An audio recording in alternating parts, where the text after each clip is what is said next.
Oi, vamos hoje mergulhar em Gênesis capítulo 48.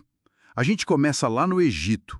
Jacó está bem velho, doente mesmo, e José, o filho dele, vai visitá-lo e leva junto os dois filhos, Manassés e Efraim, que nasceram lá no Egito. Isso. E quando Jacó, que a Bíblia também chama de Israel, né? Quando ele ouve que José chegou, ah, ele junta umas forças ali, senta na cama e começa a falar de algo bem importante. Daquela promessa que Deus fez para ele anos atrás, lá em Luz, em Canaã. Ah, sim, a promessa de ter muitos descendentes, né? E de que a terra seria deles para sempre. É um momento bem solene. Exato. E é nesse clima, assim, de legado, de futuro, que Jacó faz uma coisa, nossa, bem inesperada. Ele resolve adotar Efraim e Manassés. Adotar. Como assim? Ele declara que, para ele, os dois netos valem tanto quanto Rúben e Simeão, que são os filhos mais velhos dele, como filhos diretos mesmo. Nossa, uma adoção formal assim. Isso muda completamente a perspectiva da herança, da formação das tribos de Israel depois, imagino. Com certeza. É um ato de autoridade do patriarca, sabe? Com um peso enorme para o futuro. Ele tá meio que redesenhando a família ali, a nação futura. Que interessante. Colocar os netos no mesmo nível dos filhos. E é curioso que, no meio dessa conversa séria sobre o futuro, ele também dá uma escapada e menciona, assim, com tristeza, a morte da Raquel, né? A mãe do José. Verdade, lá no caminho de Padã. Mostra como essas memórias, a dor pessoal se misturam com essas decisões grandes, né? Uhum. Mas ele logo volta o foco para os meninos.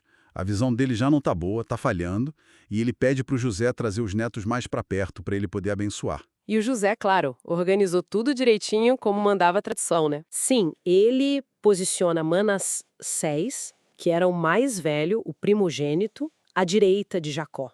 Esse era o lugar de honra, né, para receber a bênção principal, a da primogenitura. Aquela coisa do status especial do primeiro filho. Isso. E Efraim, o mais novo, fica à esquerda de Jacó.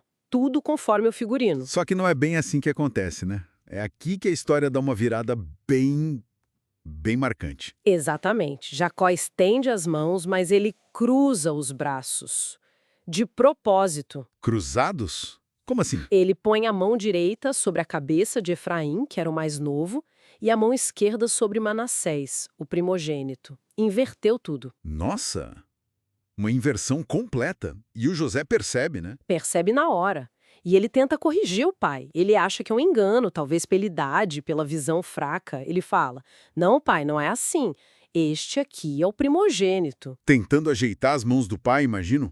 Era intenção, e o que ele diz na bênção confirma isso. Ele profetiza que Manassés também vai ser grande, vai dar origem a um povo, mas Efraim, o mais novo, esse seria ainda maior. A descendência dele formaria uma multidão de nações. É uma escolha clara, divina até, que passa por cima da ordem natural, da cultura da primogenitura. Que poder nessa bênção. E ele invoca Deus de um jeito muito pessoal também, né? Muito. Ele chama o Deus de meus pais Abraão e Isaque, o Deus que me sustentou ou foi meu pastor durante toda a minha vida, e até o anjo que me livrou de todo mal. Essa parte do anjo remete àquela luta em Peniel, será? Aquela noite que mudou tudo para ele? Provavelmente, né, uma referência muito forte a uma experiência transformadora pessoal. E ele pede que o nome dele, Jacó, e os nomes dos pais, Abraão e Isaque, continuem vivos nos meninos. E para não restar dúvida nenhuma sobre quem vem primeiro nessa nova ordem, ele ainda define como as pessoas em Israel deveriam abençoar a partir dali, né? Exato, ele diz: Deus te faça como Efraim e como Manassés, colocando Efraim na frente. A preferência ficou selada ali. É um momento de definição muito forte. Jacó, ali quase no fim da vida, não está só passando a benção adiante. Ele está interpretando, direcionando o futuro, talvez sob uma inspiração maior. Isso, mesmo que vá contra o que todo mundo esperava, contra as convenções da época, ele também assegura a José que Deus vai estar com eles, que vai levá-los de volta para a Terra Prometida. E ainda dá uma porção extra de terra para o José, né? Uma que ele diz ter conquistado dos amorreus. Sim, um detalhe sobre a posse futura da terra, mencionando um dos povos que já estavam lá. Então, fica muito clara essa tensão. De um lado, a intenção do José, seguindo a tradição, o esperado.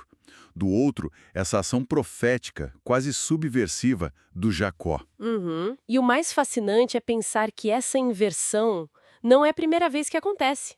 Lembra a própria história de Jacó sendo escolhido no lugar de Esaú, o irmão mais velho. É verdade, tem um padrão aí. Parece que sim.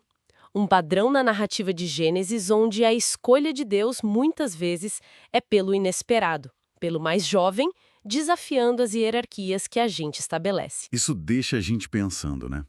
Até que ponto as nossas estruturas, a ordem que a gente estabeleça, seja de nascimento ou outras convenções sociais, realmente definem o futuro?